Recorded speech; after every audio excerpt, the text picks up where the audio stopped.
Wir sind gerade auf dem Weg zum Flughafen. Tatsächlich wollen wir über Madrid nach Mexiko fliegen, haben jetzt aber noch überhaupt keine Ahnung, ob das überhaupt hinhauen wird.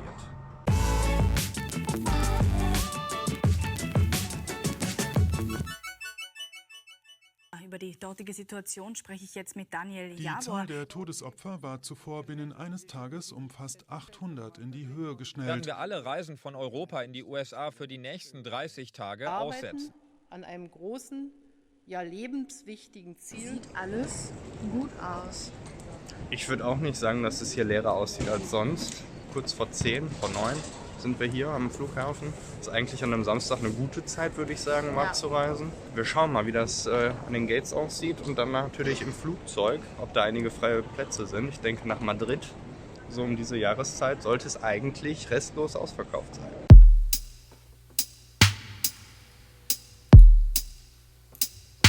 Okay, hier am Gate sieht die Geschichte schon ein bisschen anders aus. Also hier ist überall tote Hose. Die ganzen Shops hier in der Gegend sieht man nur sich langweilende Mitarbeiter. Und obwohl wir 1,5 Stunden vor Abflug haben, ist unser Flug noch nicht auf dem Bildschirm ausgeschildert. Überhaupt sind hier alle Bildschirme tot. Also es bleibt auf jeden Fall spannend. Laut App und Internet findet der Flug statt und findet sogar pünktlich statt. Wir schauen mal.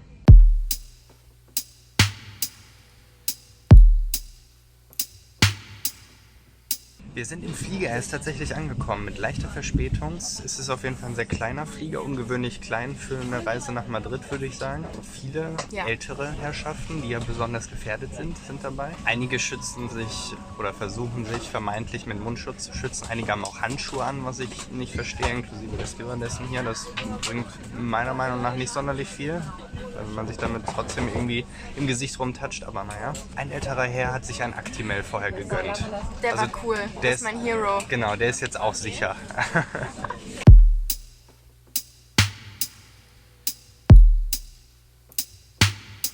Ohne größere Komplikationen in Madrid gelandet und hier nehmen die Spanier das wohl deutlich ernster mit der Corona-Geschichte. Wir haben nicht mal in ganz Japan letztes Jahr so viel Mundschutz gesehen wie hier auf dem halbstündigen Weg tatsächlich zu unserem Gate. Besonderes Highlight war übrigens, dass uns irgendwo dreckige Wäsche rausgefallen ist.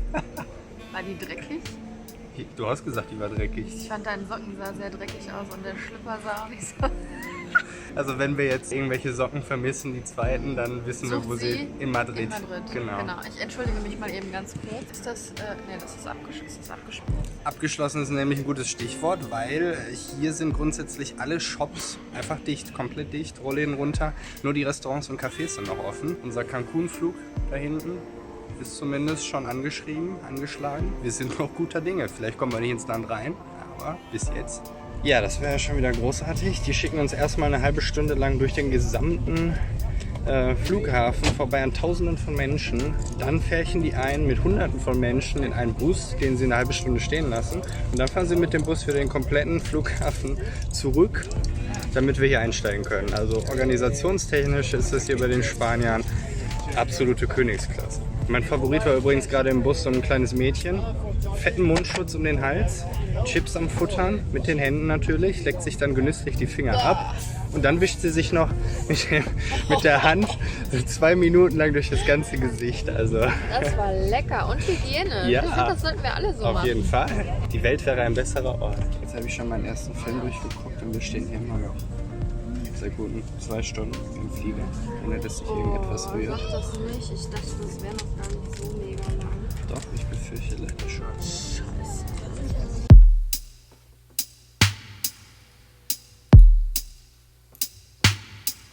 Wir haben es ins Hotel geschafft tatsächlich. Lief auf der Mexiko-Seite alles reibungslos. Hier im Hotel scheint auch alles gut. Der Boy, der uns hier aus unserem Room hochgebracht hat, mein Gott, ich bin schon wieder voll ins Englische verfallen. Der hat auf Nachfrage gemeint, die merken hier relativ wenig von dem Coronavirus. Einfach grundsätzlich hier zu warm. Hier meinte auch, so über 80% der Zimmer hier sind ausgebucht.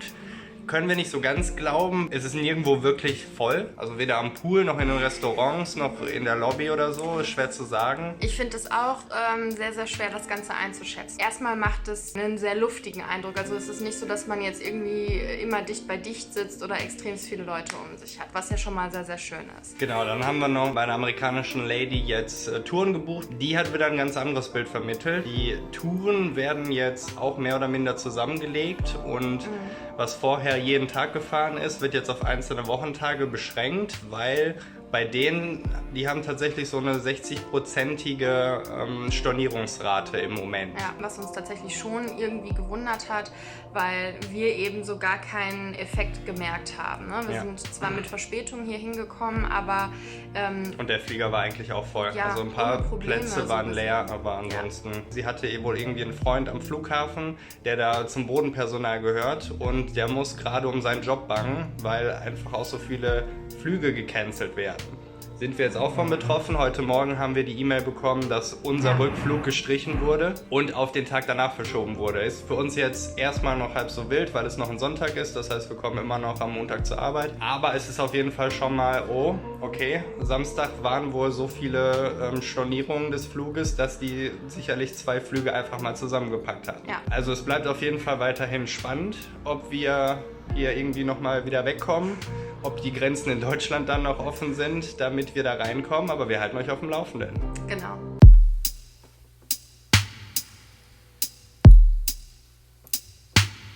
Merkel hat zwar gestern irgendwie die Einreisesperre verhangen, bei der wir noch nicht ganz durchblicken, was das jetzt genau bedeutet, aber gerade heute hier in Tulum sind wir an so vielen Deutschen vorbeigelaufen. Hier sind ganze Reisegruppen voll mit Deutschen. In unserer Reisegruppe sind 4 Jungs, die gestern gut gebechert haben offenbar. Und was wir ebenfalls gehört haben, Cozumel, die Insel hier in der Nähe, wo die ganzen Kreuzfahrtschiffe eigentlich anlegen, unter anderem auch die AIDA, die wird nicht mehr angefahren, also die darf nicht mehr angefahren werden von Kreuzfahrtschiffen. Es hat grundsätzlich schon irgendwo Auswirkungen, aber da, wo wir sind und das, was wir tatsächlich jetzt gerade machen, da geht's noch.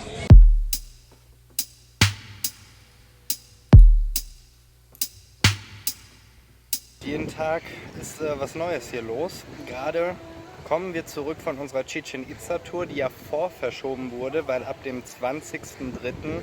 macht die komplette Ruine auf unbestimmte Zeit komplett zu wegen des Coronavirus. Und auf der Rückfahrt hat uns jetzt unser Guide Miguel noch mitgeteilt, dass dasselbe wohl für die komplette Stadt Cancun und den Flughafen geplant ist. Da haben wir jetzt noch nicht nähere Informationen zu, aber eventuell müssen wir vielleicht doch eher nach Hause. Es geht halt in die gleiche Richtung, in die es in Deutschland sich entwickelt hat, in Italien und so weiter. Also ich gehe mal davon aus, dass wir hier keine 2 Wochen voll machen werden. Wir haben wahrscheinlich Glück, wenn wir eine Woche voll machen. Und es ist auch sehr krass, das hier zu beobachten am Hotelpool und Irre, beim Essen und Leute. überall. Jeden Tag sind es deutlich weniger Leute. Also gefühlt ist es jeden Tag um die Hälfte halbiert. Sieht nicht gut aus. Prost. Ja.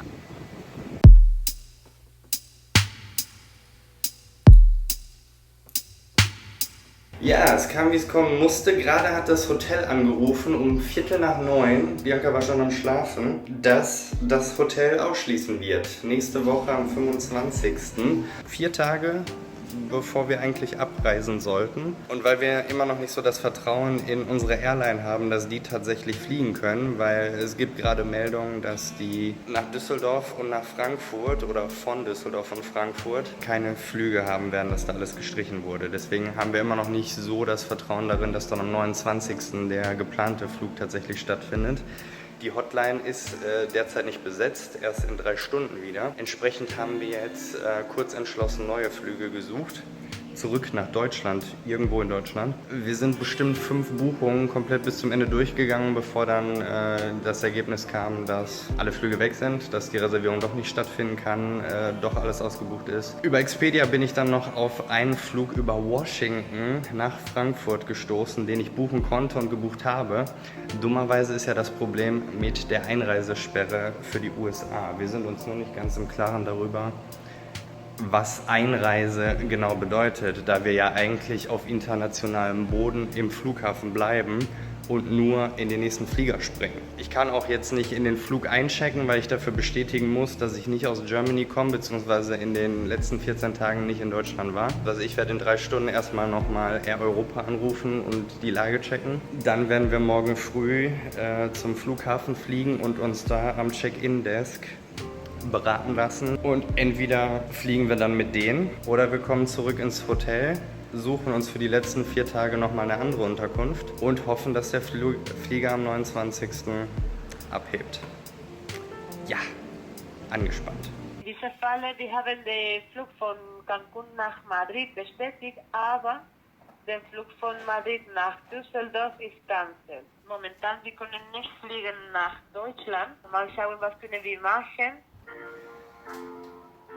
Okay, vielen Dank für Warten. Ich schaue alle Optionen und leider, ich konnte nicht finden einen Flug von Spanien nach Deutschland. Auch nicht, gibt es keine Option, wir sind bereit, also wir könnten heute losfliegen. Nein, wir haben keinen Flug nach Deutschland. Ich habe geschaut mit KLM, Aeromexico, Air France, Alitalia. Wir haben keinen Flug. Und was machen wir jetzt? Sie wissen das ja offenbar schon länger. Wir haben bisher keine Nachricht bekommen, dass der Flug ausfällt. Ich muss einen Moment, weil wir sind jetzt zu Hause, ich muss einen Moment zu meiner Chefin anrufen. Einen Moment bitte. Leider, wir haben keinen Flug nach Deutschland, weil wir können nicht fliegen nach Deutschland von Spanien. Meine Empfehlung ist, wenn Sie können, sprechen Sie mit dem Konsulat von Deutschland und vielleicht Sie können etwas machen. Also es gibt keine Möglichkeit auch, dass die Fluggesellschaft keinen Bus oder was weiß ich anbietet? Nein, bei uns, ich kann nur machen einen Gutschein, aber die nächste Flug von Spanien nach Deutschland ist im Mai. Okay, danke, schönen Tag noch. Auch so, tschüss. So, wir sind jetzt hier am Flughafen, eigentlich wegen unserem gebuchten Flug über Amerika. Da hat uns die Dame allerdings gesagt, absolut keine Chance. Wir hätten zwar noch ein ESTA, also dieses Touristenvisum, das man für die Amerikareise ja braucht. Allerdings hat Amerika wohl sämtliche ESTA-Anträge komplett gestrichen und man müsste neue beantragen. Und die achten sehr verstärkt drauf, dass man wirklich 14 Tage nicht in Europa war. Wir haben kurz überlegt zu lügen und wären dann davon ausgegangen, dass es dann erst in Amerika bei der Kontrolle aufgefallen wäre. Aber gerade mit den Vereinigten Staaten will ich es persönlich mir eigentlich nicht verscherzen. Wir haben einige Deutsche getroffen, die denselben Plan haben, auch über Amerika zu fliegen. Die haben allerdings die 14 Tage bereits abgewartet. Bei uns wäre das halt noch eine komplette Woche. Dann haben wir 2 Jungs getroffen, die in derselben Lage sind wie wir. Versuchen auch schon seit Mittwoch irgendwie zurückzukommen. Von denen haben wir erfahren, dass Condor wohl relativ regelmäßig hier diese Evakuierungsflüge sozusagen anbietet. Ist allerdings nicht so leicht da reinzukommen. Also die haben ein eigenes Formular, genauso wie das Auswärtige Amt ein Formular hat, dieses Elefant, in das man sich eintragen kann, wenn man aus dem Ausland abgeholt werden möchte. Dieses Elefant-Ding ist aber vollkommen überlastet, also da funktioniert gar nichts, wie das halt so von der Bundesregierung zu erwarten war. Bei Condor sind wir jetzt angemeldet, aber naja, wir errechnen uns größere Chancen, wenn wir einfach hier am Flughafen warten und darauf lauern, dass einer dieser Direktflüge hier ankommt und noch Plätze frei hat. Lufthansa hat wohl auch eine ganze Liste von Sonderfliegern. Gestern war wohl einer hier, der nächste kommt morgen. Wenn es heute also nicht klappen sollte, dass wir auf irgendeinen Condor-Flieger aufsteigen, fahren wir zurück ins Hotel. Die halten unsere Reservierung noch, also den Checkout. Und dann versuchen wir es morgen Abend mit dem Lufthansa-Flieger, der extra direkt von Cancun nach Frankfurt fliegt. Ja, da sind wir wieder zurück in unserem Hotel nach einem ganzen Tag am Flughafen. Wir haben viele tolle Leute getroffen. Also wir sind jetzt quasi so eine eigene Kommune aus Deutschen. Wir haben schon überlegt, dass wenn alle Stricke reißen, dann mieten wir uns hier irgendeine Villa zusammen und dann leben wir das so Big Brother-Style hier aus. Also die Vorkommnisse, wie das alles abgelaufen ist, absolutes Chaos. Ich glaube, das Auswärtige Amt leistet nicht so ganz die beste Arbeit. Wir schauen mal, wie das so aussieht. Nach aktuellem Stand, so chaotisch es auch ist, haben wir eigentlich gute Hoffnung, dass wir morgen tatsächlich auf diesen Rettungsflieger aufsetzen können oder zumindest die letzten Plätze in dem regulären Condor-Flieger kriegen. So sehr wir Condor auch verachten. Wenn er uns nach Hause bringt, ist alles wieder gut, Condor. So, wir sind zurück am Flughafen. Heute geht ja ein normaler Condor-Flight, auf dem wir vielleicht ein paar Restplätze ergattern können. Oder dann direkt danach die erste Rettungsmaschine mit 250 leeren Plätzen angeblich. Wir schauen mal. Relativ voll hier heute. Condor ist noch nicht aufgeschlagen. Das wird noch ein paar Stunden dauern wahrscheinlich. Einige Deutsche, gerade die von gestern, unsere Gruppe, die ist auch schon hier. Einige neue haben sich dazu gesellt. Bin mal gespannt, wie sehr sich das Ganze rumgesprochen hat. Ja, wir haben jetzt kurz vor 3. Der Herr von gestern mit der tollen Papierliste ist wieder aufgetaucht und hat jetzt hier die Schlange freigegeben für den Rescue Flight. Und witzigerweise hat er gerade erklärt, Ein Großteil ist für TUI reserviert. er heißt TUI Rescue Flight. Genau. Also die teuren Pauschaltouristen, die werden jetzt hier bevorzugt, kriegen den ersten Rescue Flight. Moment. Wann habt ihr euch gestern drauf geschrieben? Also alle bis auf 50 Plätze sind für TUI reserviert, für TUI-Gäste. Und die restlichen, die kriegen die sich gestern auf diese Papierliste geschrieben haben. Großartige Organisation. Die für Unterklasse-Touristen vorgesehenen 50 Plätze wurden immer weiter dezimiert, als immer neue TUI-Urlauber auftauchten. Immerhin wurden auch Familien mit Kindern vorgezogen. Von der uns heiligen Papierliste mit unseren Namen darauf wurden am Ende nicht einmal 10 Leute aufgenommen und die wurden, jetzt kommt's, kurz vor Abflug wieder aus dem Flieger geholt, weil offenbar neue Pauschaltouristen von TUI auftauchten. Auch die Familien mit Kindern mussten das Flugzeug wieder verlassen. Reiseleiter von TUI, die vor Ort alles regelten, plapperten stolz aus, dass dieser und die nächsten beiden Rettungsflüge von TUI gekauft wären. Next time book TUI, meinte einer. Also nichts Auswärtiges Amt und nichts Condor.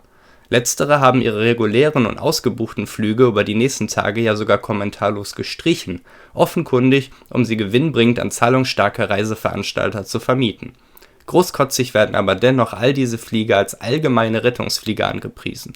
Wir bringen euch nach Hause, wenn ihr Geld habt. Wir hatten das Glück, dass ich gerade zur richtigen Zeit am richtigen Ort stand, als der Condor-Verantwortliche still und heimlich bekannt gab, dass es noch Restplätze im regulären Direktflug gab, die jetzt verkauft würden. Mit etwas Ellbogeneinsatz, viel Herzrasen und sehr nervösen Händen konnten wir für etwa 770 € pro Person 2 Plätze kaufen. Insgesamt mehr Geld, als wir ursprünglich für Hin- und Rückflug zusammengezahlt haben. Wir sind gelandet in Frankfurt. Das Abenteuer hat ein Ende gefunden, glücklicherweise deutlich eher, als es hätte sein können. Unsere Gedanken gehen definitiv an alle, die jetzt noch in Cancun oder anderswo festsitzen. Und wir hoffen nur, dass das Auswärtige Amt gerade das alles deutlich schneller gebacken kriegt und nicht noch viele reiche Airlines oder Reiseanbieter dazwischen springen und so eine Scheiße anbieten, wie wir das jetzt hier erleben mussten.